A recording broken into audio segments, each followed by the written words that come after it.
I'm Dr. Scott Lyons, and you're watching or listening to The Gently Used Human. Ever wondered what it's like to navigate the glittering yet turbulent waters of celebrity and reality TV while striving to stay true to your own story? How does one maintain authenticity when every move is magnified, every choice is scrutinized in the high-stakes world of the public eye? In a journey that demands a delicate balance between personal truth and public persona. Today we're diving into this intriguing world with Rachel Lindsay, an author, attorney, and a trailblazer in the realm of media. Known for breaking new grounds as the first Black lead on The Bachelorette, Rachel's journey extends far beyond the television screen. Her story is one of navigating fame, forging a path of self-discovery, and using her platform to inspire and lead with purpose. In our conversation, I'll explore with Rachel the challenges of living in the public eye, the pressures and joys of being a role model, and her evolution from reality TV star to a powerful voice in literature and advocacy. We delve into how she balances the intense scrutiny of Bachelor Nation with her authentic self and her commitment to mentorship and education. So join me as we peel back the curtain on Rachel Lindsay's extraordinary journey to uncover what it takes to navigate fame and integrity with grace. Prepare for a heartfelt and revealing discussion as we celebrate the strength it takes to be a gently used human in a world captivated by celebrity. Rachel. Yes. Rachel. Welcome to the Gently Used Human podcast. Thank you so much for having me. I'm excited to be here. I think you are radiant. There are people who you sit next to and you're like, can we be best friends? So Rachel, my first question is, can we be best friends? Duh. Oh, yes. Thank you for making my day. Oh, no, I'm excited. I mean, if our pre-conversation is anything what is going to be on this podcast, we are friends for life. We're friends for life. We're already connecting. And shit's about to go down. Oh, good. We can curse too. Oh, yes. fuck yeah. Fuck yeah. Oh, please feel free to let it all out like a good flagellant release. Oh, I was going to say like a good Texas Christian girl. Oh. That's right. I think we said the same thing, just in different terms. Okay. Yeah. So you kind of do, you're a savant. You do a shit ton of a lot of things. You're an attorney, which I have tried to do so many times. Don't. Let's talk about it. You're a TV personality. You're an author. You're so many things. What is it that you don't do? Before we get into what you do. What do I not? A lot of things I don't do. I don't sleep. I do. I don't either. Do. Oh, do you not? I mean, yes, but not great sleep. I'm not one of those, hey, I got my 8 hours. Oh. My sleep number is this. No, Those I'm like, people make let me pop mad. a bunch of melatonin in. Just so I can get a few hours because my mind is always racing. I think there's a lot of things that I don't do. And I think that keeps my thirst or the thirst for wanting to do so much more. Yeah. Because I feel like for so many years, I always did what I was supposed to. And I was living this very linear life. Yeah. And now that I finally got the courage and the nerve to step outside of that box, I'm like, I want to do this. I want to do that. I want to do that. Also, all of this came to me in a very fast way. It came all at once. So when something, at least for me, when something comes at you quickly, you think that it can also disappear very quickly. Yes. So I feel like I want to do everything I can because, next year, will I still be able to do this? I don't know. Yeah. That's just like that feeling that everything is fleeting. Ooh. Mm-hmm. And is that something you constantly feel? It's like a rolling anxiety? I'm very anxious. Wait, can I just say this? I had to interview Deepak Chopra one time. Yeah. And he literally turned to me and said, I think you need a nap. I think it's like in the most kind way. He just said, "You're very hyper," and I was like, "Okay, I'll try to." I was like, "I'm also just very excited to sit down and talk with you, but I'll try to, channel some of your calmness at the same time." But I was like, maybe I need to listen to this man. So, anyways, yes, that fleeting feeling makes me very anxious. Okay, first of all, I just want to normalize your anxiety around Deepak Chopra. When I got interviewed by him, I was sweating everywhere. I was literally had a puddle under my seat. And it was like a 15-minute interview, and I was 5 minutes late to it. Oh, no. So, I had the wrong Zoom link or the wrong link. Of course, and I kept pushing it, and I was like, I cannot believe he's late. I cannot believe he is late. And then I realized that asshole who's late is me. So I just want to normalize. Thank you. Normalize the anxiety. What are the things rapidly going through your mind that keeps you from sleeping, in addition to like running an empire and taking over the world? Okay, that's what I want to do, which is why my mind is also racing. I want to take over the world. What does that look like? What does your empire look like? I don't know. And I think that is what runs through my mind. It's like, I want to do more. I don't know if I know people hate when you say grow your brand, but it's like, say it. To be, and so I used to walk into interviews and I'd say, I want to be the female Michael Strahan. Because I would look at Michael Strahan and he seems to do everything. He's built this empire. Yeah. He does sports. He does entertainment. He does game shows. He has books. He has a business. He's the nicest human being. He's a family man. It's like he makes time for everything. And he travels across the country doing stuff. And I'm like, how do you make time to do it all? But I want that. I want to have my hands in everything. I want you to be able to see me, hear me, read what I'm doing, wear, or, like my brand, or do something that whatever it is that Rachel Lindsay is doing.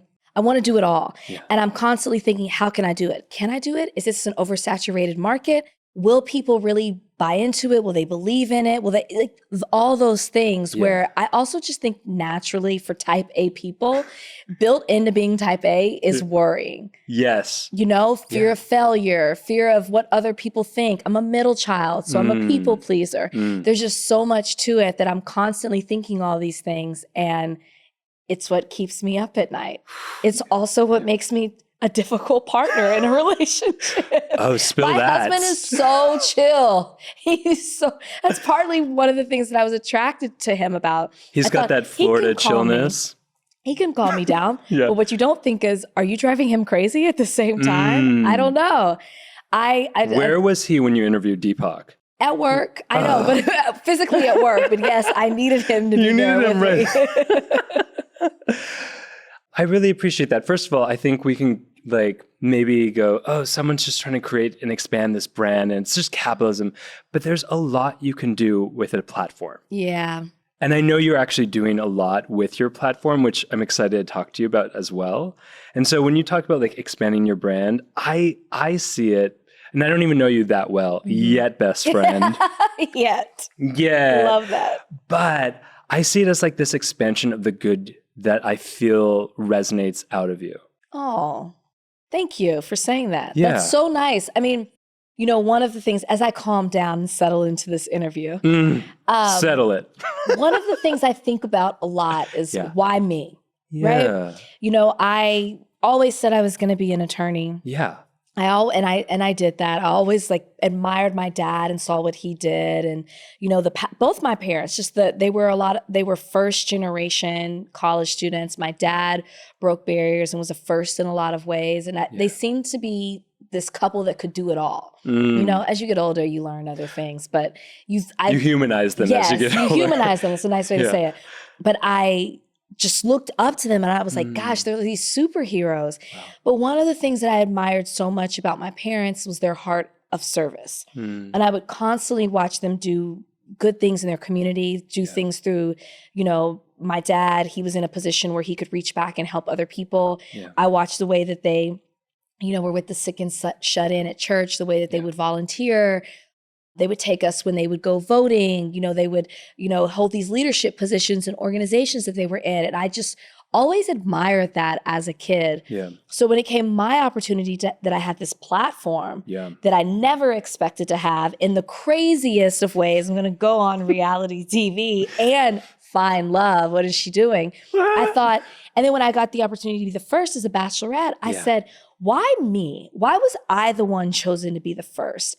And then as I kind of have worked out, I still don't know the answer of why me, I never will. Yeah. But I thought because I was given this opportunity, there has to be a reason for it.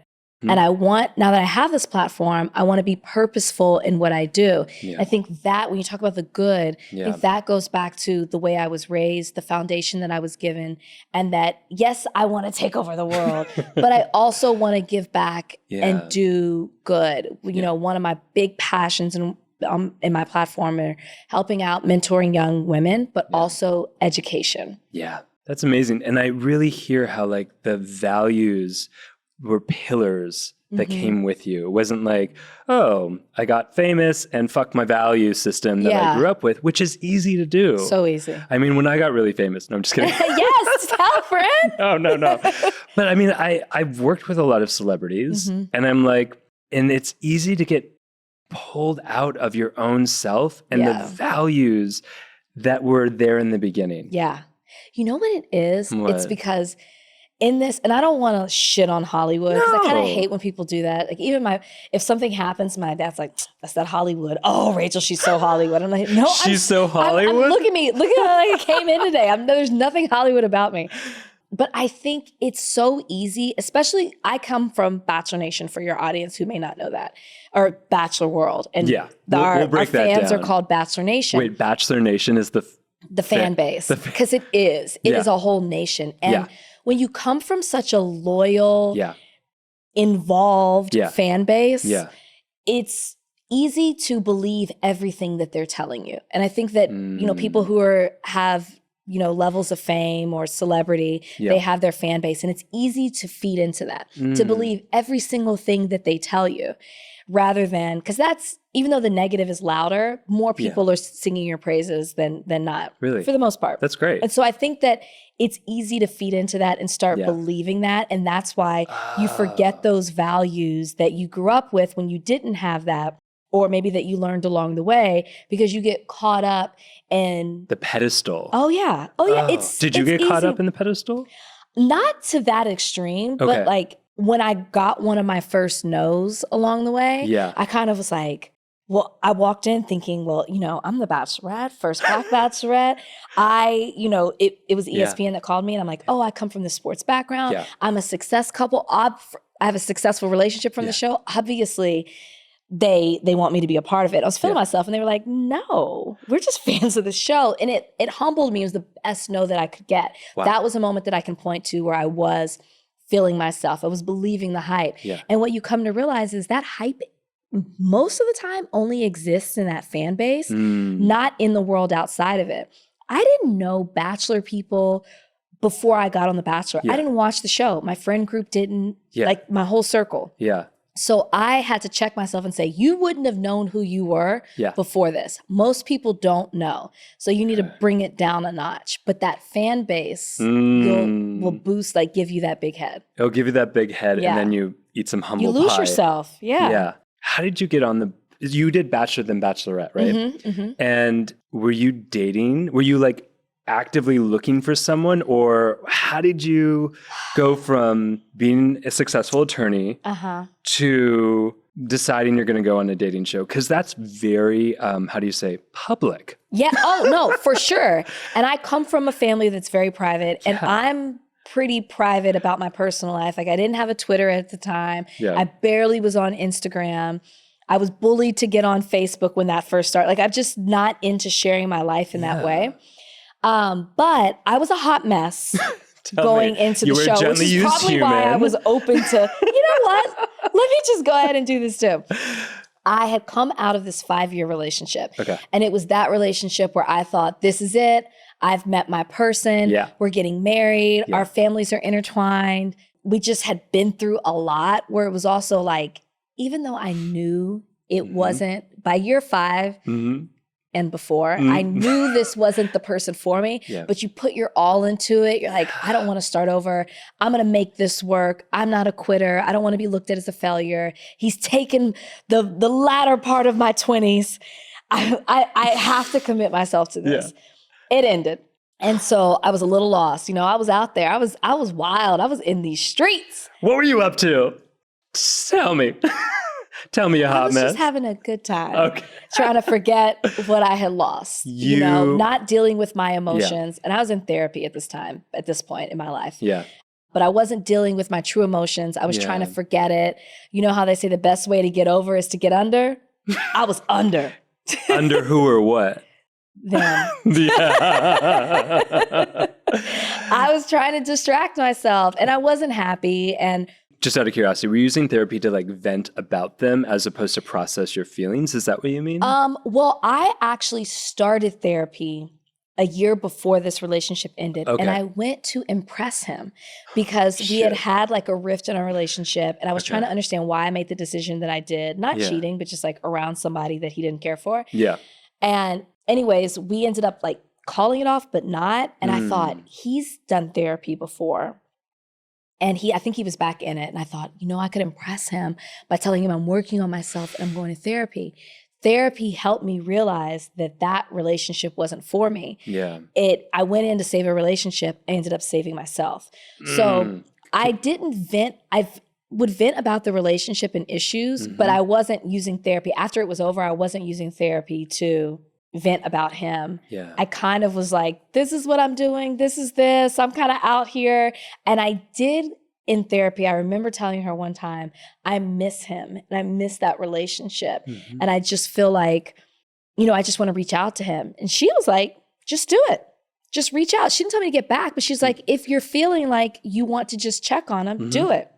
Anyways, I was in my office one day and I had just started this job. Maybe I'd been like 6 months in, and 2 coworkers knocked on my door and it was after hours. And I kind of was like, what's happening? Is this a mean girl situation? And then they come in, they close the door and they're like, listen, Bachelor tryouts are down the street in 2 weeks. We think you should do it. And I laugh and I go, guys, I don't even watch that show. Yeah. The only thing I know about that show is that Black people don't go far. That's literally, and I was, it's a running joke. Oh yeah, it was a running joke that, Black people or people of color are out by week 3. I knew that. And they said, no, Rachel, if you do it, you'll go far, which is pretty cool to look back at. Yeah. They could see something in me that I couldn't see in myself. Yeah.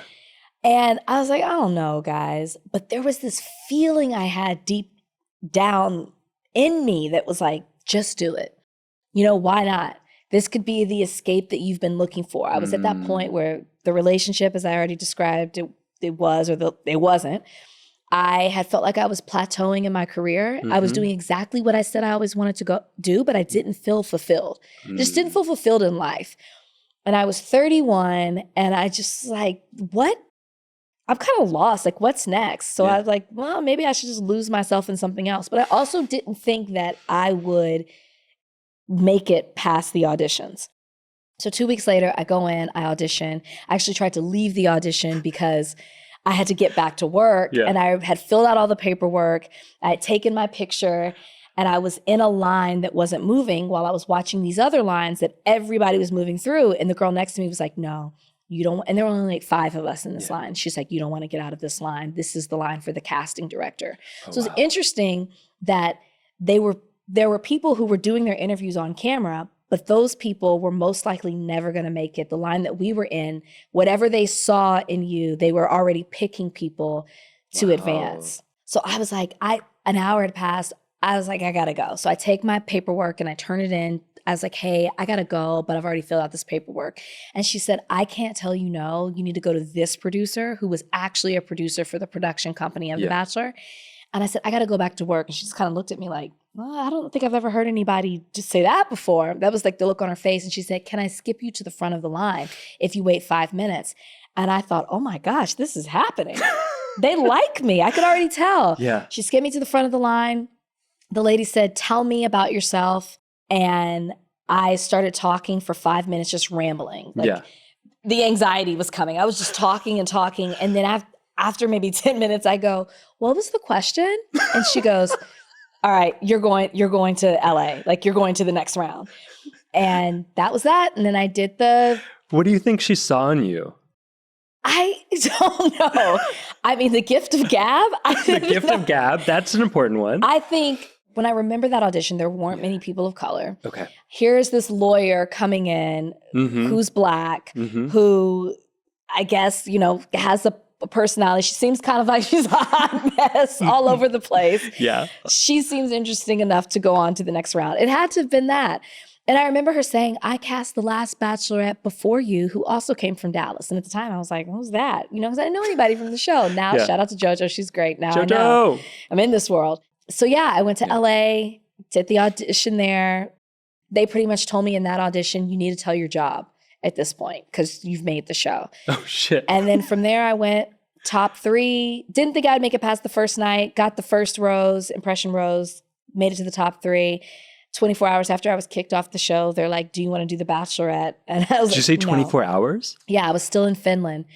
And they were like, so we want to talk to you. The EPs want to talk to you. I sit down and they're like, what do you think about being the Bachelorette? And I was like, okay, I just got dumped. The show hasn't even aired. I'm in my feelings. Yeah. I'm trying to adjust to all of this. Trump is president. I was like, what is happening?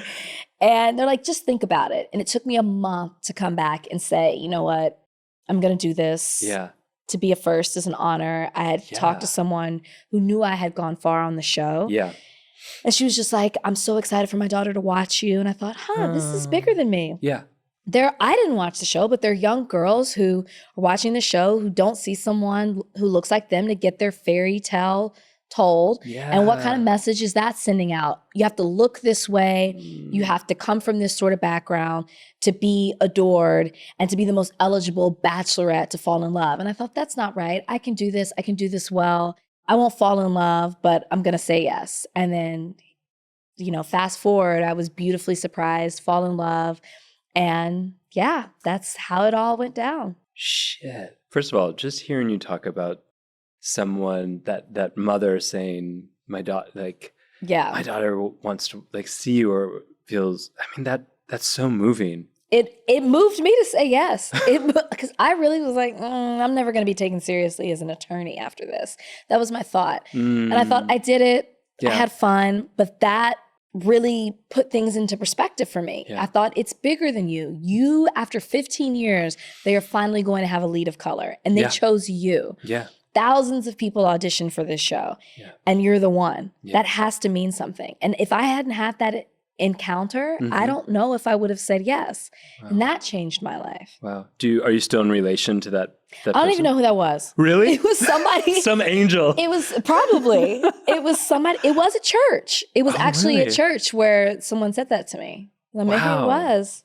Isn't it amazing to track back to these crux moments in our lives where they are that one sentence or that one thing someone said or did had such an impact, like a butterfly effect. Yes. That you could never account for. Yes. That you could never imagine. I think about it all the time. I'm telling you, and that's one of the ways that I humble myself. Yeah. I'm always like, okay, it's Tuesday afternoon. What would you be doing if you had said no? And I'm like, you'd be sitting in your office, probably feeling unfulfilled. Maybe you were in a relationship. Maybe you were still out here wilding out. I have no idea. I think about it all the time. Wow. And it puts things in perspective to me, like how important a yes is or even a no is. Is that been something you've carried through your life now, is more yeses or more visceral no's? More yeses. Yeah. Because I even had, funny enough, it was Jesse Palmer, who's now the host of The Bachelor. Yeah. Before he said to me, I was doing an event with him and he's a media personality. And I was saying that's what I wanted to do. And he was like, say yes to everything. Because he was like, you never know where it's going to lead you or who's going to see you in this opportunity. And then what that could turn into. And I remember that. Now I say no a little bit more because it's like, I'm tired. Thanks for saying yes to us being best friends. I know. Well, how could I not? Clearly, this is one of those life-changing decisions, one of those moments I look back on and say, I remember when I said yes to doing the podcast. But I take that with me. But I think about that yes that I said yes to. And then I listened to my gut. Something was pulling me in that was like, you have to do this. I cannot explain that feeling, but I'll never forget it. Is that a beacon that you still use? Like that sense of internal directionality? Yeah. I listen to myself like that all the time. And I think it's important that we all do. When I was on the show and I was, it's this crazy social experiment that is The Bachelor. Yeah. They take you away from everything that's familiar to you, which is why I say it's a social experiment. Your phone, your You internet. have no phone or no internet? phone, no TV, no internet, no. That sounds so healthy on one end and so It kind was. of controlling on the other. When you get over it, Yeah. like when I did the Bachelorette and I'd already been through it, I was like, take my phone. I remember this because you're just detached. And the only thing that you Yeah. have to rely on is yourself, Wow. which is why people who know who they are and what they want are successful on this show. Yeah. People who are still trying to figure it out. If I had done this when I was 23, 24, I would have been the villain. I would have been on Paradise. It would have been a totally different situation. Yeah. But I was 31. I was coming in with a completely different perspective on life. And coming out of that relationship, Yeah. I think that relationship coming out of that and everything I went through helped me know what I wanted in a partner. So yeah, everything's taken away from you. And I remember my mom saying to me, trust your gut. Uh-huh. And I held on to that. When I questioned things and I couldn't talk to my family or friends, I said, you know who you are, trust in that. And I think that it's so important to do that. And we don't do that enough. We let other people define who we are or tell us what we should think, what we should eat, what we should be. And where is that going to get you in life? I mean, even me, I lived the life that I was supposed to live for such a long time. I was doing what I was supposed to do. And now I feel so much more free doing what I want to do or what fulfills me or what gives me joy. And, no fault to my parents, but that generation grew up with, and even before them, before my parents' generation, our grandparents, it's like, you got married to survive. And I think that changed a little bit it was a survival thing. Yeah. And our parents was a little different. And now with us, it's like, who is a partner? Who brings me joy? Who's my best friend? Who do I want to do life with? I think career is the same thing. Our parents were taught you work to survive. Now we're like, but what brings us joy? Yeah. And I feel that, you got to put food on the table, but also I want to feel fulfilled in the work that I'm doing. I want it to be meaningful, not just a job. I want a career. I want a lifestyle. Yeah.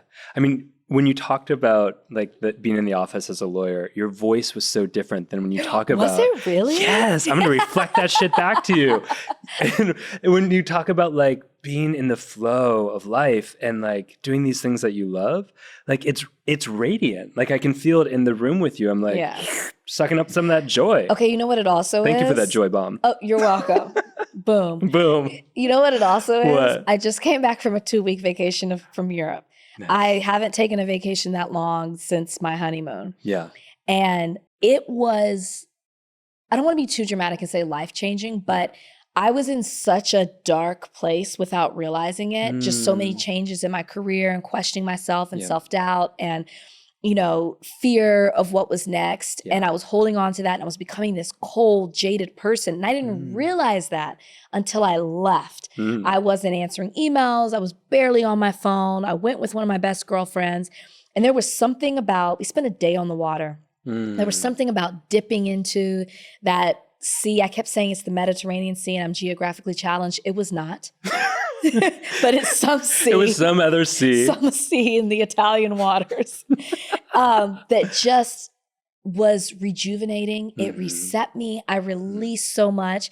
And I've come back and I'm just like, I just still feel it. I had a friend who was said something to me and I guess I should have had a big reaction. I go, it is what it is. And he was like, okay, that European trip really did something to you. I was like, yeah, I feel like I'm on a personal, a permanent shroom or something. I'm just ooh, it is what it is.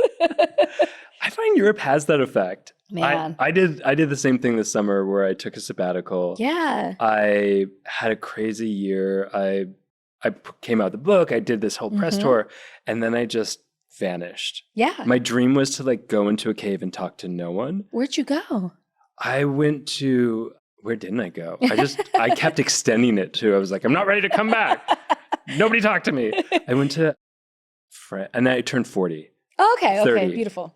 Yeah. 30, Yeah. 30, course, 40. Of course. No, I'm 40. I'm happy to say.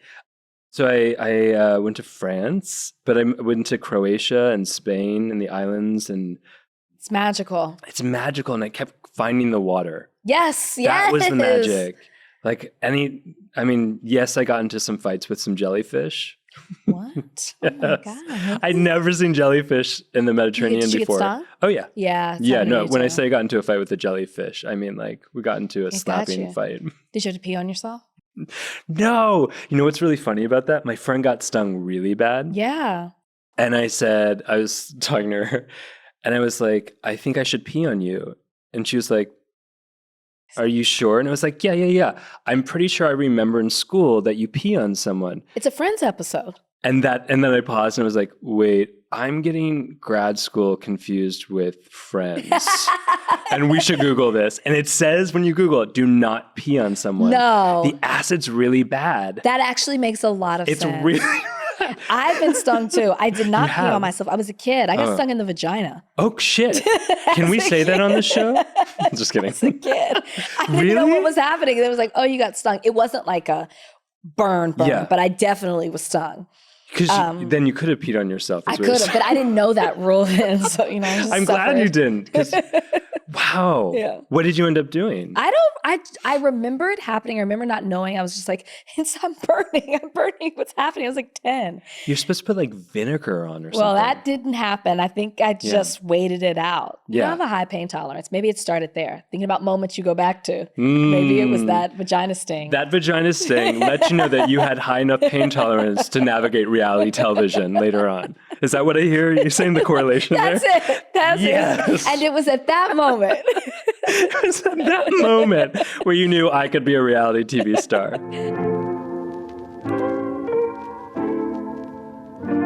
I want to take a moment to give a loud shout out to the Embody Lab, which is one of the most incredible resources for body-based and somatic therapies. This show is all about healing, and the Embody Lab does exactly that.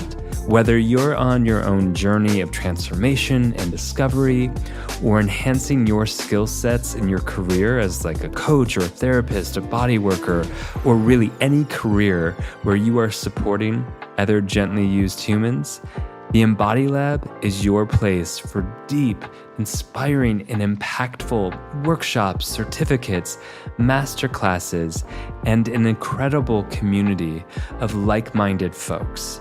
I love the Embody Lab, and so do so many other people that call it a platform to come home to over and over again. The Embody Lab is giving my listeners an exclusive offer, a one-time 10% off code to enhance your embodied well-being. All you have to do is go to theembodylab.com and use the code GentlyUse10 at checkout.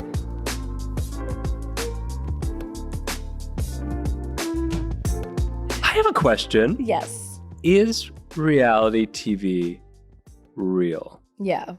So for me, yes. Oh, I think everyone's experience is different. Okay. You know, I love reality TV. I don't before. Okay. I don't like love shows. I've never been into any of them. Yeah. Prior to this. And even after, now I know too much.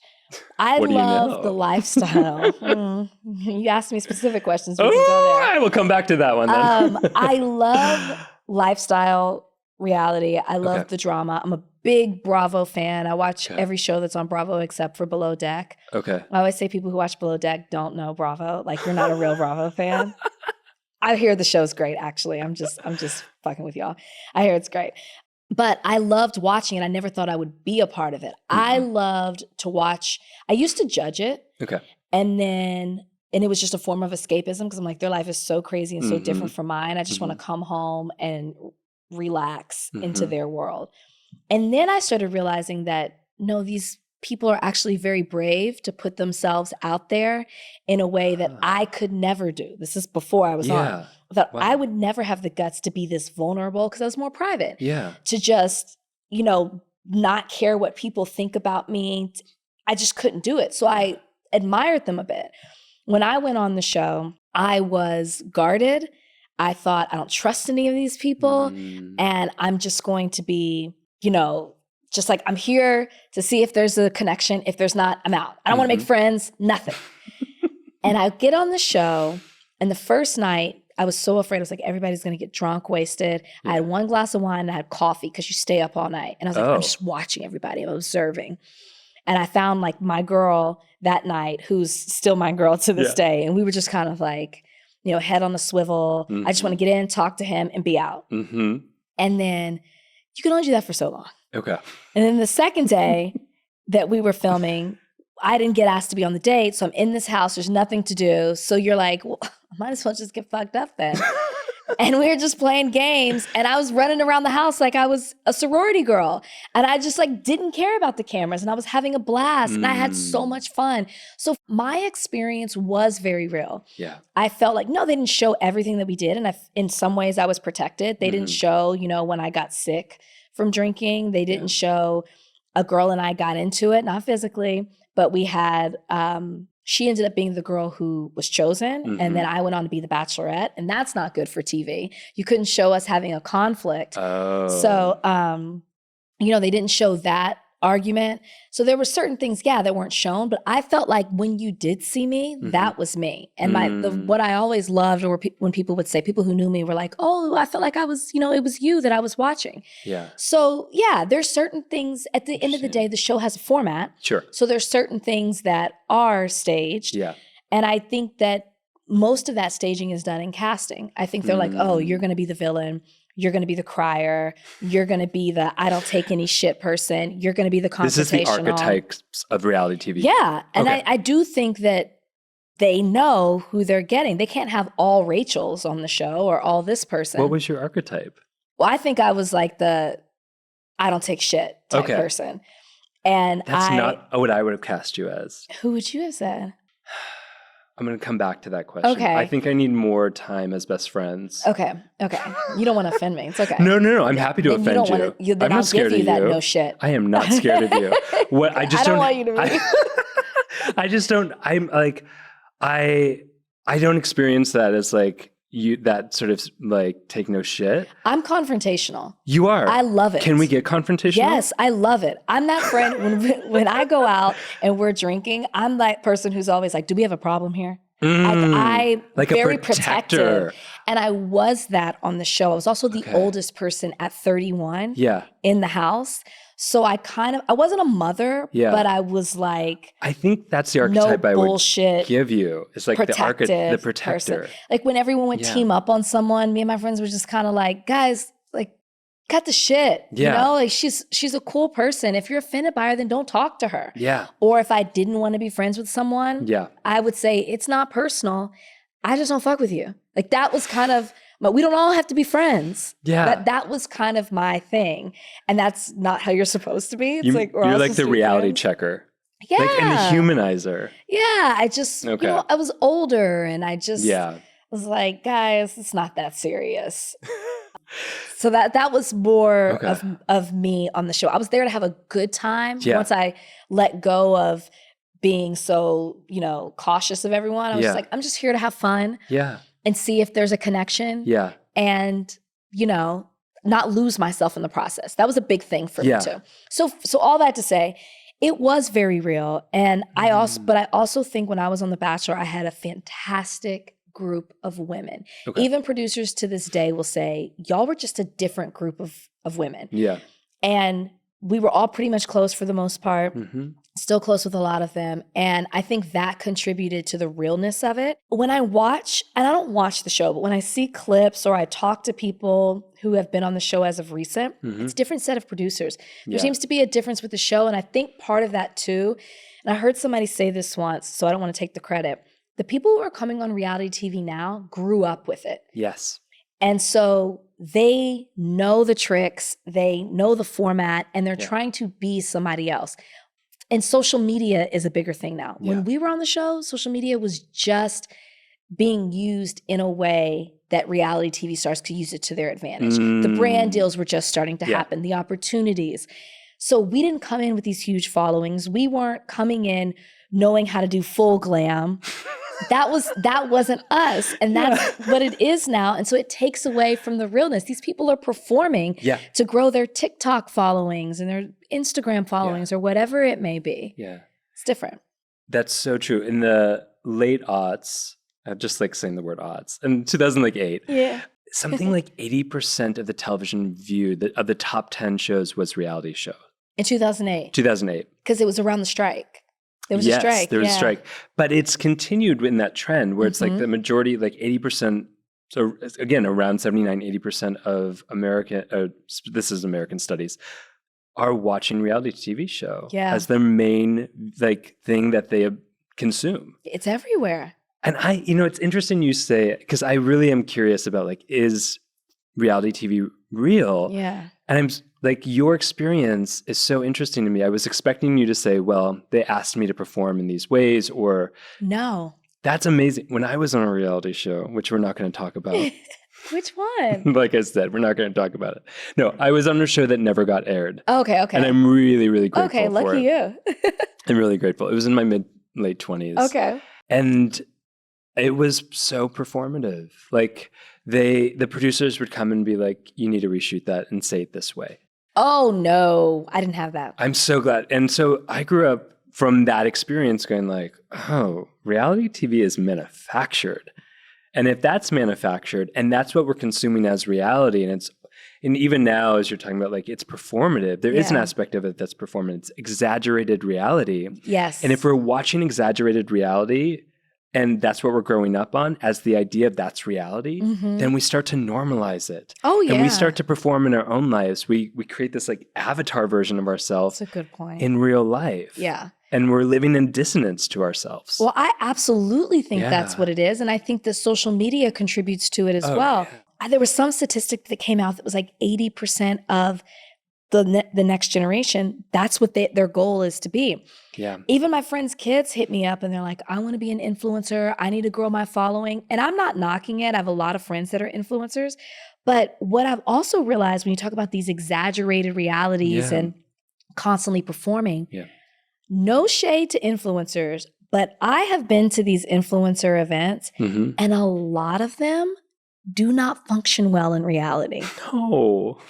It's like a hard conversation. It's a weird, like the social skills. And, maybe you could say that too about some actors. A lot of them are introverts or even comedians, and you expect them to be a certain way. And then you meet them in person and they're not that way. But it's odd with influencers. It's like you watch them and they've got these big personalities, and more so, and I'll separate the difference. The personality is lifestyle. You're showing us, you're taking us through your life and who you are and the person that you are. And then I see you in person and you are not that way. You are, it's awkward. And so I blame social media to that as well, because when I'm trying to interact with you in reality, they just don't have it, which is why when you see these networks try to capitalize on social media influencers to put them as, the voice of their show or a personality on their show, it doesn't always translate. Okay, let's go back to you though. Okay. So reality shows are somewhat real. Yes. And somewhat, from my experience, and then what we know now can also be somewhat manufactured or produced. And what we're seeing in social media is this, like, there are influencers, there are people living out an avatar life. Yeah. And there's a space or a dissonance between their avatar life and who they are. And we know that the research shows that the further they are from their core sense of self, their performance self is, the further that is from their core sense of self, the greater the level of depression. Oh, wow. Because it's actually a form of repression, self-repression, self-abandonment, which creates this like stagnancy in your nervous system, in your body, and then manifests as depression. Wow. Is this how you talk when you don't watch Housewives? Maybe I should stop. What do you mean? The knowledge that you're spitting out. I'm like, this is what happens when you don't watch terrible trash TV. This is what happens when you're punched down the PhD one after another. Wow. You're sweet. So like it's true. It's like, so I appreciate hearing it from the non-academic side of like going, you meet these people in real life. And like, I have some of these people in real life as friends and patients. Yeah. And I'm like, I didn't even know who they were prior to like I'm that way too, like I have some patients who are very famous and I didn't know who they were, and they'd started talking about stuff and I was like, I have no idea what you're talking about. I actually don't know anything about you. I don't Google people and but to hear the narratives about who they are as a person and who their brand is or who their avatar is can be like miles away from each other. Yeah, that's so interesting because I hate social media. I'm on it because it's a business and you have to. And I'm on TikTok and I'm terrible at it. But I still don't know Yeah. influencer personalities or like YouTubers, and people are like, oh my gosh, they're huge. I was at a school the other day. Yeah. I work with this group called Get Your Teach On. Shout out to them. Yes. And they do this event called Rock Your School, and it's around the world where it's like a pep rally, and it's all about praising teachers and students and stuff. And we had a group perform called the Ninja Kids. Never had heard of them in my life. They have like 25 million followers across all platforms. And they're the nicest group family. And they've been doing it for like 10 years. And the kids went insane when I was like, here to come out the Ninja Kids. And I was like, oh my gosh. And it's like, I have no idea who these people are. And I don't even know why I just went down this path. I think of just saying like, these people can have millions and millions of followers and supporters, and you have no idea who they are. Yeah. But what I realized with them and talking about this, the dissonance that you were describing, there also seems to be, not just with who they are, but the reality of what I'm saying. Yeah. They don't know how to be present. Yeah. It's odd. Like put your phone down, or just even the way that they talk, it's like in social media terms, it worries me, it scares me, especially as you're moving to a generation that wants to just be influencers. They don't know how to sit and have these type of conversations. No. And I'm like, where are we headed? What's happening here? Yeah. I want it to all crash. I know. I feel that. Can we start over? Oh, there's a lot of good TV shows about that. None that I've seen, but there are about starting over and social media crashing. Yeah, I think I'll think of one. Okay, if not, I'm going to take this idea for myself. We are going to make that fucking show. You're funny. Take it. But it's true. I was in Europe this summer, like I said, and I walked by a table of about 20 like teenagers, maybe 30, at this long table. Not one of them was talking to each other. They were all on their phones. And whatever, I'm on my phone. Like, I'm not going to shame anyone. But I was just curious at that moment. I was like, what do they talk about when the batteries die? You know, can they? They talk about memes. Really? And TikToks, and they reference what they observe. That's, from my experience, that is what I have seen. I mean, they're not talking about... Yeah. Or like a YouTube video, they're not talking about really current affairs. Yeah. Or except for shout out to the influencers who have platforms where they do politics and current affairs and all of that. I'm talking about a certain sector. Yeah. Yeah, but that's what they reference and talk about. I mean, I guess in the same way that we would talk about TV shows, you know? Yeah. I have groups that have Bravo chat groups. Yeah. And we're like, oh my gosh, did you see this that happened? Or this from this episode? That's their TV, because they don't really watch TV. Yeah. They watch social media. And YouTube. No, that's a really good point. I feel like, yeah. And what would happen if we all started over? Would the skill sets be there to be in relation to each other? And I think about too of like this phenomenon of like, are we living our life to tell the stories of it? Are we creating our life to be able to just share it as opposed to living life? That is a really good point. And I think it's the former. I think that's where we're headed. Yeah. Everything, what do you say? If it's not on the gram, it's as if it didn't happen. Doing it for the gram. That is like, you got to post every move. It's also this phenomenon of, I don't know if you've seen this. I know you're not on social media, but I'm sure your clients do it. Yeah. Of posting emotions. Oh, when they come to cry? I think it's a phenomenon. No, a trauma Olympics. Hey, I'm in the middle of a panic attack. I'm going to post it. Or like, everything's not good. This happened to me today. And it's like, you know, a picture of them smiling, and you swipe over and it's a picture of them having a breakdown. No. I have had panic attacks. I have had breakdowns. Real emotional things happen to me. I cannot imagine being because if I'm present in it, I'm feeling it, and I'm releasing it. Yes. I can't imagine saying, hold on a second. Hold on. Let me get a good picture. And you know they're looking at it like, oh, that's an ugly cry. Let me make sure let me get my lighting right for this cry. So to your point, it is all about sharing it. Like that is how we're living. It's all about putting it out there rather than just being present and living. It scares me. We're already there. I know, but it scares me because I see that and I was like I've had friends who have done it. And I look at Instagram once in a while too. And I'll text them and I'll be like, hey, can I just offer you something? Next time, you can always call me and I'm here for you.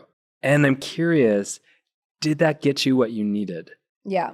Because filming your emotion and getting likes for it means you're probably going to stay in the emotion. Yeah. Because you're using your emotion to feed something else. Exactly. As opposed to like get to the underlying need underneath it. Yeah.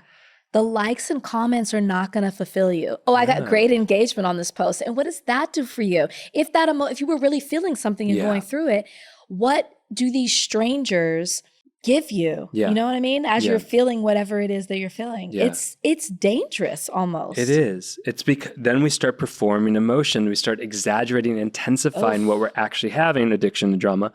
And then we're not actually having our core real emotions. And so those core real emotions are getting suppressed, repressed on behalf of the performance of the ones that get the likes and comments. It's the end of the world as we know It's the end of the world as we know I probably sing that song once a week to myself. Do you? Probably. Shit. Something happens and I'm like, it's the end of the world as we know it. That's pessimistic. Well, we're realistic. That's it. Us pessimists like to call ourselves realists, but not since I've come back from Europe. I'm a total optimist. Yes, that water did you good. That water did you good. So what do you think about, because we're kind of getting into it, like what are the psychological ramifications or effects of being an influencer, reality TV show star? Like what, because I think there's a lot of positives too. And I'm not, and I want to acknowledge that, like having a platform to make people feel like they're being represented. Yeah. And there's so many other ways. And like you said, like these people have 25 million followers. Right. Can they be there for themselves, let alone these other people? So I guess just to go back, what are the ramifications? I mean, I would say the biggest thing is insecurity. Really? Yeah, because I didn't have a huge social media platform before. And overnight, it happens overnight. So all of a sudden, all these people have these opinions about you and are judging you, good and bad. You know, they're questioning decisions that you're making and you start questioning. You start, this self-doubt creeps in. You start thinking about things physically and mentally that you never did about yourself. You start thinking about your physical appearance. You start thinking about, you know, your career. You start thinking about mentally about certain things. So I would say self-doubt, insecurity, imposter syndrome. You start questioning yourself in a way like, do I belong? Should I be here? I'm like, the list goes on and on. I think there's, and I don't know how to define this with a word, but there's a pressure to keep up with the Joneses, to perform. Because, you know, when you're not in this world, and I experience this a lot with family members, they think because they see you on TV that you're rich. And so they think, you feel like I have to have this house and I have to keep up. And because this is what people think of me, I have to wear these clothes. I have to drive this car. And there's a lot of, and so maybe the word is pressure, but there's a lot of pressure that comes with it as well that you didn't have before. I mean, before I was on TV, I had no skincare routine. I never did a mask. I never wore lashes. I never had a $30 Air One coffee. Yeah. What is Air One? What is an Air One? I never, you know, everything was so much more simple. I came in to that show with mascara, lip gloss, and pressed powder. I learned, you know, there's a community with the women that, you know, they don't really show because they don't show that. It's more of the drama where I learned how to do my makeup and I learned how to, you know, have a self-care routine. And I learned about all these different things that I didn't before. And I started to care about things that I necessarily didn't. That's a positive, but that can also be a negative. Life was so much more simple before. And I think that the pressure to feel like I have to is a ramification of it as well. I hear the tension of like desiring to expand, to grow the brand, so to speak, to reach to more people. And then the other side of that tension, which is like, I imagine I miss the simplicity or the ease. My gosh. Yeah. I'm in a state now more than ever where I feel like I miss the simplicity. Now, not enough to like go back to that relationship that was going nowhere. Oh, hell no, I mean, I'm married, but you know what I mean? Or go back to, I don't necessarily want to go back to practicing law, and there's nothing simple about practicing law, but just like of nobody knowing who you are. I think that there's a little bit of a desire for that. Yeah. Not feeling like I always have to say, well, what are you doing next? That question comes all the time when you have a platform. What's next? And sometimes I'm like, nothing. I'm trying to figure stuff out. Yeah. Or you feel like you have to lie. Like, well, I'm working on some things. You ain't working on shit. I actually am, by the way. but we can't talk about it. There have been times where I wasn't. Up until I was going to Europe, I was like, well, I'm going to Europe for 2 weeks. That's what I'm working on. I'm working on my outfits.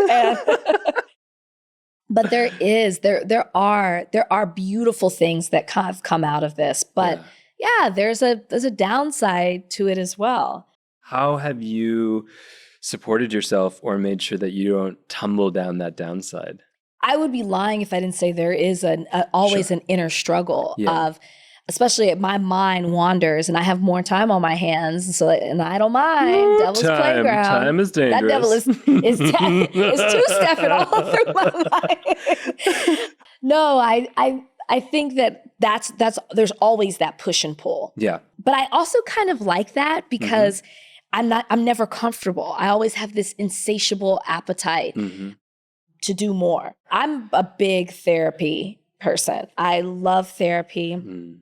That saves me in a lot of ways. I have a surprise for you. We brought your therapist here. Oh my God. I almost said his name. I don't know if I can't. Is that allowed? He can't say your name, but you can say his. I just saw you yesterday. You did not tell me you were coming. He's amazing. And like, if you're in LA and you need one, like I have, referred him to so many people. He's referred to me and it's like a gift. Yeah. Even in Dallas, like, I always would refer her to other people. Yeah. But therapy is one thing. I have 2 dogs. And so getting up and walking in the morning with my dogs is extremely therapeutic to me. I put my AirPods in. I'm listening to absolutely nothing. But I do the same thing. Yes, it's the appearance, as if nobody is stopping to talk to me. I just want to be clear. Nobody's like, hey, is that Rachel? But it's just a don't mess with me type of thing. It's just like going on an airplane and wearing sunglasses and putting a hood on. It's not because people recognize me. It's just like, I do not want the person next to me to think that I'm like available, wanting to start a conversation. I listen to a lot of ASMR. In the last 2 years, it is like on the way up here. Yeah. Before I was on the phone, I was listening to ASMR. It is a soothing thing to me that I like to listen to it before bed. Brian hates it, so he's like, turn it off. I listen to it when I'm driving. When I was very stressed out over this last year of work, I would leave work and put in ASMR. I love it so much. Can you give us a little soundbite of your favorite ASMR? So there's certain triggers, ASMR word. And my triggers are, I like tapping, but I like muted tapping. So it's not like a click like you hear the nails. It's muted. So like a book, like what you would hear the tapping on a book. I like sticky tap. So like think of styrofoam, that sound that does, like tapping in the styrofoam. I'm getting very specific. I love finger fluttering. Okay. So you guys who are listening right now will like to hear a little bit of that. And I like whispering. And when people emphasize certain, so like a little bit of that. I could do ASMR for you. I think we found what's next for you. Should I start a channel? I think Brian and I would get along because I hate it too. Do people think it's sexual? Do you find that? People are only like, when you do it. That's like, it's a little sexual, Rachel. And I'm like, well, no. Is there channels for sexual ASMR? I have not discovered them yet. This is your niche. This is your niche. No, it is. Can you imagine? What's next? Well, I've actually started this sexual ASMR channel. No, but anybody who's listening, feel free to take that idea and run with it. That is like my thing that I love so much. I love that for you. I don't meditate as much as I would like to, but when I do, that's great for me. And then just like working out, whether it's yoga, whether it's, I went to a Rumble class the other day that I found extremely Rumble boxing. Okay. That I found extremely therapeutic. Yeah. So I think I might pick up more than that. Exercising is just a great release for me, but those are really the things for me, the key things that I do to just not go down that that path. When I find myself, just spiraling, those are the things that I implement in my life to bring me back. I love all of those. And I think they're so helpful for everyone as practices, because there is something about like, that whole Shakespeare dude who said like all the world's a stage. And now it truly Shakespeare is. Or and Madonna. Like I think about like, I was sitting next to this guy. I went to see Adele the other night. How was that? It was great. And he was sitting next to me and he was taking photos and immediately putting them on Facebook and then going to check how many likes he got. During the concert? Yeah, girl. Aw. And I leaned over at one point. I was like, crime. isn't she great? I was like, that was my passive aggressive way of being like, let's be present together. I didn't know the guy. Yeah. So it was also none of my business. But still. But I actually saw something in the fact that he kept checking who is liking it. And he was like, oh, I want all my friends to see this. And he was really invested in that. And I was like, oh, on some level, we're all influencers. Like these micro influencers, but like, like where we have this perception that we're being seen, perhaps more than others, like you, but at some level of like, we all think the people are out there watching us and observing our behaviors and our concerts and the things we're doing. And so I think we can all take an opportunity to step back. Yeah. Whether we have 1 million followers or 10. Yeah. I have 10 TikTok followers. I'm really proud of it. My nephew called me and he was like, you have 10 Double TikTok digits. followers. And I was like, that's great. I've never been on it.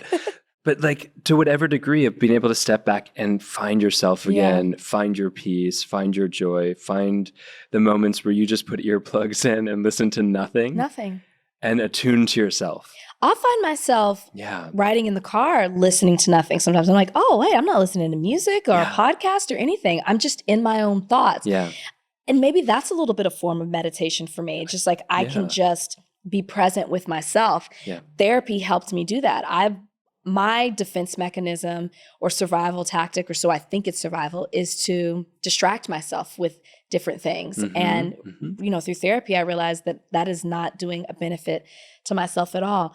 I just got to go back to the Adele of it. The fact that you can't be present in an Adele concert is terrifying to me.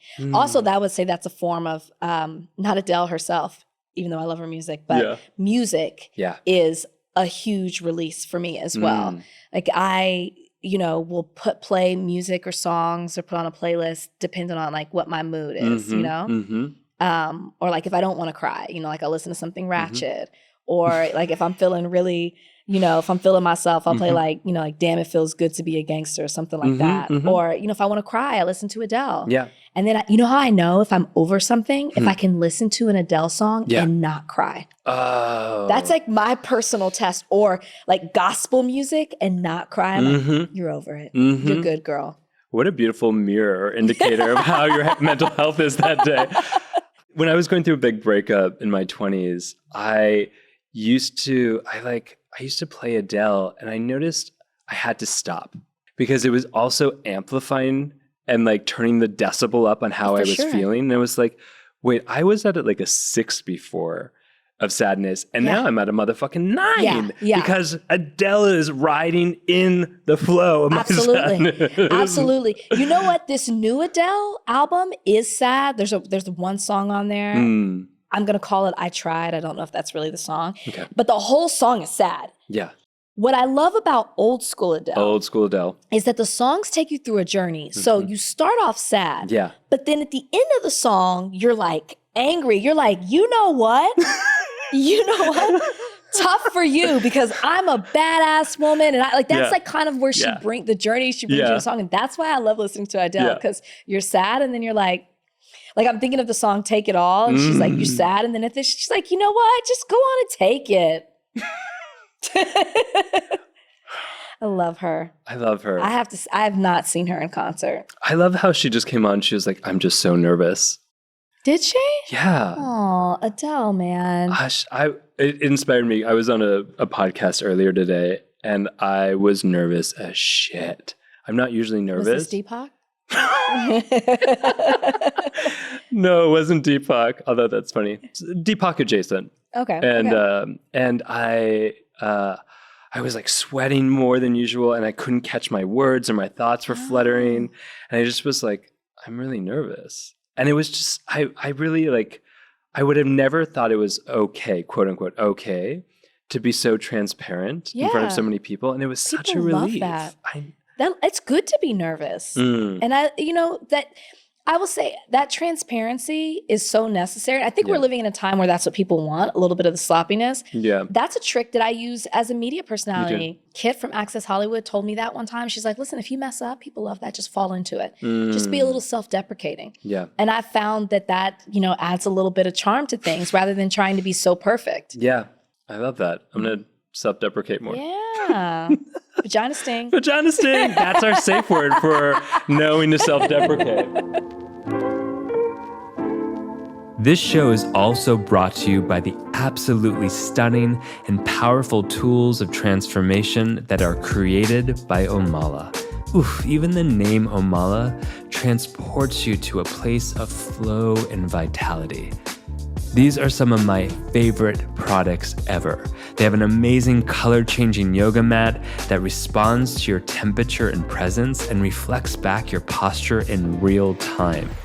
There's this incredible smelling skin balm candle that heats up to activate all the essential oils and vitamins that your skin has been craving. I mean, look, if I could live in a giant bath of this candle, I would 100% do it. They also have these journals that lead you into profound insight, and then you get to plant those journals to create a stunning flower garden. What? I mean, if that's not deep and inventive, I don't know what is. If you're someone who desires to live a luxurious flow of life and who believes in transformative wellness, then you have to check out Omala. Omala is giving my listeners an exclusive discount to treat yourself to something that is as special as you, boo. All you have to do is go to omala.com, that's OMALA.com, and use the code DrScott10 at checkout. And a portion of every purchase goes to an incredible charity. You got this. I think it's a time where we get to play some games. Is that wine? It's vodka, and you better not judge me. I literally thought you pulled out a bottle of wine, and I was like, bestie, yes. Bestie, do you want some? No, I'm not even, if it was, I can't. I'm not drinking right now. I'm detoxing from Europe. Oh, shit. From the jellyfish sting? Mm-hmm. Oh, no, that was mine. So we're going to play some games. Okay. Are you excited? I love games. I'm so excited. Do you love games? Yes. On my dating profiles when I was single, I just put board games. That's all I wrote. Oh, nice. What's your favorite? I'm really into Settlers of Catan right now. And, oh shit, I forgot the other one. You really are into board games. Oh, I've never heard super of into this board one. games. Settlers of Catan. We're going to play it. Okay, tonight. Great. I'm in the old With school. Brian. Yes. I'm in the old school. I'm in the. What are you in? My mother-in-law taught me Rumikube. Yes. And I'm obsessed with that now. Okay, we could do that. Great. Rumicube's fun. There's some great ones out there. Okay, I'm just going to bring 10 games over. Great. Also, Giant Jenga, but not the small one. I refuse to play. Oh, you like the big block one? Okay. Yeah, I want the tumbling to fall on me. Oh, I like that. I like the danger of it. Yeah. The little one, it doesn't come. Once you've played the big one, you can't go back. Or the Giant Connect 4. Have you done that? Yeah. My sister and I played it at, when those stores, it was in the Mall of America, and she opened the slot and they all fell out and they rolled all over the store and she ran out. This was like this year. She's in her 40s. She was just like, zoom. And I was left there trying to like collect all these giant Connect 4 cubes. She probably wasn't the first. No. And yes, she inspired me though to know you can just run away sometimes. Yeah, you can. Absolutely. So we're going to play a game. Okay. So, truth be told, I have never seen The Bachelor. I've never seen The Bachelorette. My favorite type of person. And so we're going to play a game about that. Okay. So on your cue card. Can I look at it? Yeah. Okay. It's all for you. Okay. Are some terms from, what did you call it? Bachelorette? Bachelorette? Oh, Bachelor Nation. Bachelor Nation. So these are like, supposedly, I don't know, my producer found these words. I don't know what's on your card. Okay. So you're going to name them or other Bachelor land I love words, this. and I'm going to define them, and then you're going to correct me. So we're gonna go with that. Okay. Okay, here we go. All right. Safety rose. So this is like a safety word, but it's a rose that you give someone when things are getting rough and tumbled, and to pause the situation. Okay. You were on the path, and then the pause took us off. Okay. It's more of like... Yeah, what's a safety rose? A safety rose is more of a term, which is not a prevalent term, so in your defense. Okay. But Thank or you like for a my term defense. that's like really out there. But it's more of like if you're on a date and you wait till the rose ceremony to give roses, but sometimes you give out a rose to make someone feel secure, or before sweet. the rose ceremony, and like you basically save them. Oh. So yeah, that's like safety rose. So it's not a safety. So you don't have to worry when you get to the rose ceremony because you know you're safe. Did you ever get a safety rose? I'm sure I did. I was collecting those roses nonstop. You were a rose connoisseur. I was a rose connoisseur. One time I got a rose on a date, like a group date rose. Wait, a group date? It was like you're on a group date, and That's I got hot. the rose at the end of it. And no, it's not. It's not. Oh, it's not like a polyamorous bachelor. No, I said, I've never seen it. It's so competitive. No, it's a family show. It's on ABC. Not that there's anything wrong with polyamory. It's just it's not accepted by everybody. So. It's not accepted. I thought that was even one of our words as group date. No, it's not. But group date is. Group date. Now I know what your answer would have been. Okay, so we'll use that one. The bubble. The bubble. So the bubble is this thing you get into with another person. So no cameras or no microphones can pick you up. Okay. And you can just, say your truth. Okay. No. The bubble is like the Bachelor bubble. What? So that's what we call it because you're completely taken away from reality. Oh, yeah. So you're living in this world where nothing is real to you from before because you don't have a connection to that. There's one guy or one girl, and it's like they're the only woman or man in your life. If it's The Bachelor, it's the only man in your life. Okay. The producers are like gods, your parents. Yeah. And it's like the host is like the god, is what it feels like. And then the people you live with are your only friends in this world. And it's like the bubble. You only live and exist in this world. And it's weird because even when you step out of the Bachelor Mansion, because you have to travel to another city or country, you have to have a story because it's all these pretty women traveling together and people will stop you. They're like, what's going on? Who are you girls? Like some pervert. And you're not allowed to say you're on the show. And you're not allowed to say. And we can't go into like the stores where the magazines are because sometimes there's stuff written about us. Yeah. Yeah. Oh, great show, right? What, that's a show? Oh, I thought you meant the show. No, there's a show. It's so good. You should watch it. There's this thing you have to do every 6 years called jury duty. Gosh. I've never done it. I mean, as I've never done it either. I always get out of it. I always do and too. I have a Florida license, so they send me Florida jury duty. It's happened a couple of times. I'm like, I don't live there. Oh, nice. But no, that's the bubble. So even when you're traveling, like you can't look at magazines because they might be talking about the show or the lead. Shit. So you usually say, oh, we're a swim team or we're on a conference, like stuff like that. So you're really living in this bubble. Did anyone then take it further? Like, what stroke do you do? No. No one ever questioned it? No. We're a tennis team, a swim team, bachelorette party, something like a it could be the party. most random. Yeah, a hen party. Wow. Fantasy suite. This is the room in the hotel that you go to that has like a bed made out of the shape of a heart with lots of roses. There's like some lubricants on the side, some like Barry Manilow playing. Not Barry Manilow. J-Lo playing. I don't know. Waiting for tonight. Oh.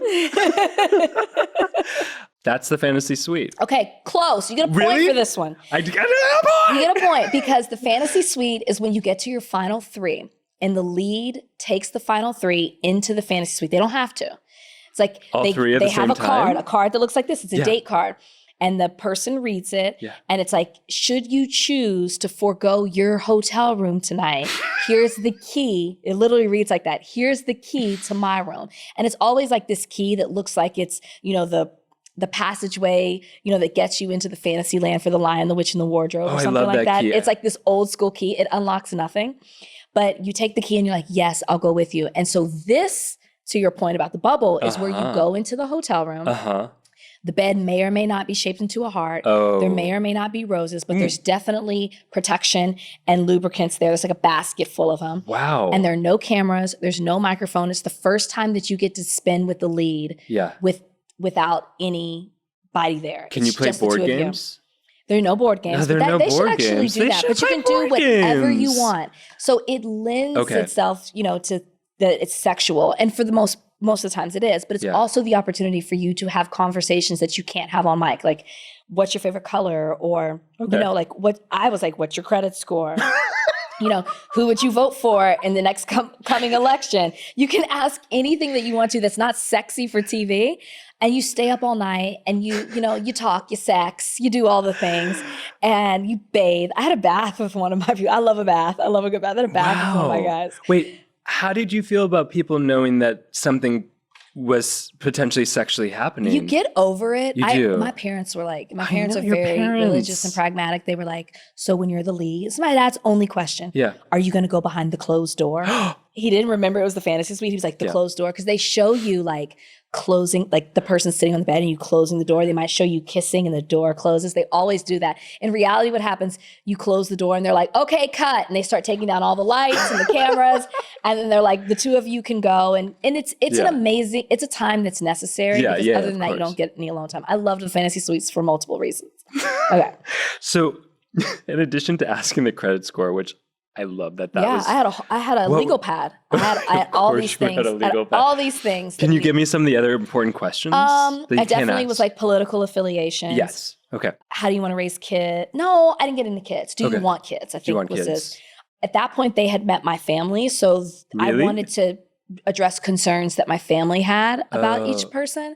Would they move for the other person? Okay. Would you do long distance? Yeah. How much money do you make? What are your career plans? I'm not saying that I need to know. Yeah. And none of that was transparent prior to the fantasy suites? No, because they're telling, when you're the lead, you're mostly learning about them. They kind of come in knowing what they want to talk about. Oh, I was in this relationship before. Okay. So that was kind of a thing that I had with each guy.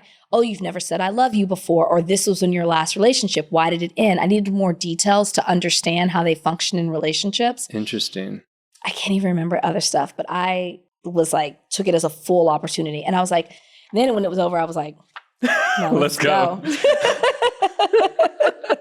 Not with everybody. I didn't do it with everybody. I mean, but that's also an important part, or a part of getting to know someone is what is the sexual chemistry. And it's at minimum been 9 weeks since you've had. It's a long time. Anything. And like that's assuming that you had it the day before you went on the show. Yeah. It could have been longer than that. Yeah. So yeah, like sexual chemistry is a real thing as well. Yeah. So. Okay. I see that smile. I see that smile thinking back to the past. I'm only thinking of my husband. Uh-huh. What's up, Brian? 2-on-1. I just want to have a moment to my producer for making sure that she picked the words that I would very clearly bring me to. That's right. Okay. 2-on-1. I'm going to go in a very different direction than what's expected. 2-on-1 is a teaching opportunity where two mentors mentor one individual about how to glam their makeup. Wow, that's a very creative guess. And you're wrong. I know. But it's not sexual. It's not. So there are various types of dates that you can have on the show. You can have a one-on-one. Okay. Where it's just you and the lead, which are like coveted. Like you want a one-on-one, that alone time. Yeah. You can have group dates where it could be you and 13 other people all on this date. There's always a competition attached to the date. So it's like that's hard to have that time and to impress that person. Yeah. So you don't want to be on a bunch of those. No. Or you can have what's called a 2-on-1. Yeah. Which is where you don't want one of those. Because the 2-on-1s are usually two people, two contestants that hate each other. Ugh. And so the lead takes them on a 2-on-1 to determine usually which one he's going to keep. So it's a totally producer influenced date. Yeah. As a lead at that point, you probably don't want either one of them. You're sick of the drama. Yeah. But you take them on this 2-on-1 and they get a chance to kind of like talk about to you as the lead what the drama is and they usually like shit on the other person. They're like, let me tell you about Caitlin. That's Caitlin not is sexy. this and this. No, it's not sexy at all. No. And then you have to listen to it. And then you're like, well, Caitlin, hey, Crystal, Caitlin told me that you said this and this and this. And it's like, they're like, clawing at each other to basically be the one to stay, not realizing the lead hates both of you. Yeah. So you don't want to be on a 2-on-1. They're the worst. Let that be a lesson to each of you listening. Yeah. Don't go on the 2-on-1 and don't All it's doing talk is shit getting about you Krista on the beaches of paradise. or whomever the other person you're on a date. You're the villain at this point. And, You're the villain. And for some people, they know that they're never going to make it far. So it's like, I'm going to get on 2-on-1. I'm going to be a villain. People are going to be talking about me. I'm going to gather my followers and I'm going to get on those beaches of paradise and wreak havoc. Hometowns. That is where you are from. Okay, yeah, it is. You take the lead to where you're from. Oh, okay. And it's the first time. So usually all the dates are led by the lead. The lead's like, hey, I'm taking you on, to Disneyland and we're going to do this, this, and this because I heard that you, whatever. Yeah. So the lead plans the dates. And then your parents are there? And your parents are there. So the hometowns, it's the final 4. Yeah. And the contestant is leading the show because they're introducing the lead to their hometown. And so then it always ends with, you do a day activity and it ends with you meeting the family. And you always have that one family member who's super tough, who, like for me and my dad refused to film. He was like, I'm not going to. So my dad did not film. He talked off camera, but would not film on camera.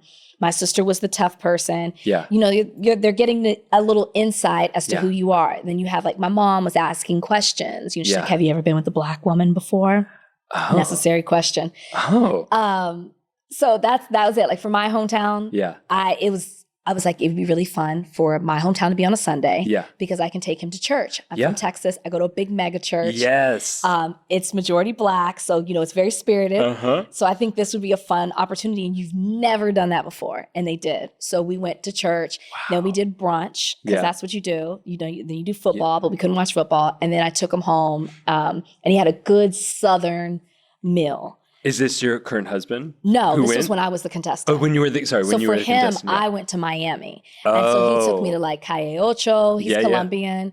So he took me and we went dancing and he gave me like arepa. That's what it's called. Oh, forgive me. They're going to judge me for that. Which is like a Colombian dish. Yeah. And then I went and met his family at his parents' house. And And amazing. So it was fun. It was fun. Okay, last one. And then we got a different game after. Okay, last one. Yeah. The hot seat. This is not like a hot dish, which is where I come from, from the Midwest. Yeah. And a hot dish is like a casserole, a casserole. But a hot seat is, a hot seat is like when you're in the car and you push a button and it warms it up for you. And sometimes it gets too warm and then it's a hot seat. Okay, that is a hot seat, but not a hot seat in Bachelor terms. The hot seat is when you get to, we have reunions and they're called tell-alls. Oh. So if the lead is a woman, it's the men tell-all because all the men, it's the first time you see all the men since you kicked them off and the show's been airing. So they've been watching everything back. Yeah. And for when it's a lead, when the guys lead, it's the women tell all. Okay. And it gets messy and catty and everyone's seeing like, you said this and you said this. Well, there's certain people who have big moments on the show. Yeah. And good and bad. And they sit in the hot seat with the host. Yeah. And they get grilled about their behavior, decisions that are made. So that's the hot seat. Oof. All right, hot 1 out of 6. Woohoo! Okay, we're going to play this last game. It's in an envelope. Okay. We got 10 minutes that we are going to rock this game with. All right. So this is called I'm on Morally Corrupt with You. Ooh, okay. And we are Danger co-hosting a show together. And we are recapping a show on Bravo TV. Yes. That's what we do. Neither of us actually have seen that show. And the title of that show that neither of us have seen that we're about to recap. I haven't seen these. Oh, wow. Okay. Oh my God. I'm like, what is it? I have to choose between two Bravo show titles that aren't real shows that we are going to improvise a recap of. And this show is called Dog Park Divas. Okay. Dog Park Divas. And so we are recapping together the first episode, which aired just yesterday, of Dog Park Divas. We've been waiting for this episode. Oh, God. As soon as I saw the trailer for Dog Park Divas, I knew that we had a hit on our hands. We had a hit. When Fifi started barking. Now, was Fifi the owner or the dog? The owner. Okay. And when Fifi started barking, and then Matilda, which is the actual dog, came out of nowhere, dressed like a Halloween goddess, just a big giant pumpkin. We knew we had a hit on our hands. Yeah. Fifi thinks that, because obviously this Fifi is the one who gathered all the other divas in the park. Oh, yeah. So Fifi thinks that she's the queen bee. The problem is Matilda's not. Okay. Yeah. That Matilda's a dud. I don't know if Matilda has had any type of training. Nope. I don't know if she's ever been around other dogs, but Fifi might be a diva, but Matilda is not. I know. She might need to look into. And this is what happens when you don't adopt. When you get straight from the breeder. You know, that moment when Matilda pooped herself in the pumpkin outfit that she was wearing, I thought to myself, we do not have a diva on our hands. No, she went from the pumpkin emoji to the poo-poo emoji. That is just, and it was smear. I mean, and you know, the other divas in the pen with Fifi. Yeah. You know, we got Rachel's, plural. We got the Rachels. Always the Rachels, plural. We got Matthew and Bruce with that couple that are like the absolute dog divas. And then Reffy, which is just like, I mean, Reffy is just the sweetest. Totally agree. Absolute sweetest. And I can't believe that everyone else was ganging up on Reffy just because he has a tiny little chihuahua. I was like, this is not valid reason to gang up on another diva. So you guys have to forgive us because this is the first episode. So there are a lot of new names and new dogs that I really don't remember. Nope. But what I will say, memorable. Ruffy's the person or the dog? Oh, Reffy is both the person and the dog. Oh, yeah, which says it all. Which says it all. Right? The fact that he named his dog after himself. I know. What I will say, the other dogs you named Bruce and Maddie. I'm just going to start saying names because I'm not going to those are the divas. Those are the divas. Yeah. Okay. Yeah, Bruce and Maddie's dogs. Yeah. The fact that dog park rules, the dog has to be fixed. Yes. Right? Yes. And the fact that Bruce and Maddie have brought their dog that's not fixed and is chasing after all the dogs, particularly Matilda, which is why Fifi's she's all up in arms. All up in arms, completely outraged. I wonder if by the end of this that we might see a preggy. The scandal. The scandal. Can you imagine? Can you imagine by episode? We already have a spinoff. Just from episode 1. I am so excited. You know, I don't see a second season for this show, but I do see a spinoff of like the baby. Yeah. And like, you know. And I will say this is very clear. Yeah. You mentioned this is a Bravo show, right? You haven't seen before. Fifi is clearly using this or trying to use this as a springboard to get on Real Housewives of Beverly Hills. It's so obvious. So obvious. The fact that she called Kyle Richards just to let everybody know that she knows who Kyle Richards is. It's like Kyle Richards would never. You're never getting any of those Richards sisters to step foot in that dog park. They're not bringing their dogs to hang out with these peasants. No way. And I mean, granted, she put a little diamond tiara on, you know, Matilda, but that's not enough. It's not enough. It's not enough to raise the vibe. Sadly, Matilda's shit does stink. Matilda's shit does stink. Rachel, thank you so much for being so amazing. Thank you for being on the Gently Used Human podcast and being the exquisite human that you are. Oh, thank you for having me. It's so much fun. Where can people find more of you and more about you? Yes. Where can they read your books? Where can they get your legal advice? My license is active, but I'm currently not giving any advice. And if I haven't scared you away by being my complete self in this podcast, you can get more of me every Tuesday and Friday Friday, new episodes drop from my podcast, Higher Learning, where we cover everything from politics, current affairs, sports, entertainment, everything in between. We have fantastic interviews. It's a brother, sister-like podcast where we argue like family members, but, you know, at the end of the day, we have each other's back. Also, I do a podcast, Morally Corrupt, and those episodes come out every Friday where we cover all things Bravo, and maybe we'll be covering a Dog Park Divas episode near you. I think I got the name wrong. You got the name Dog right. Park. It's the alliteration of it. And then my books, you can get those wherever you get books. You know, Amazon, whatever it may be. But my memoir is Miss Me With That. And then my novel, Real Love, first novel ever. Hopefully that is turning into something else that you can watch, but you can get that book as well. So I think someone dropped a hint. And where can they find you on social media? Oh, you can find me on social media. If you dare, after everything that we said. It's consistent on all platforms, but it's at THE Rachel Lindsay. Yes, I follow you. I think everyone else should too. Please do. Thank you. Thank you, my love.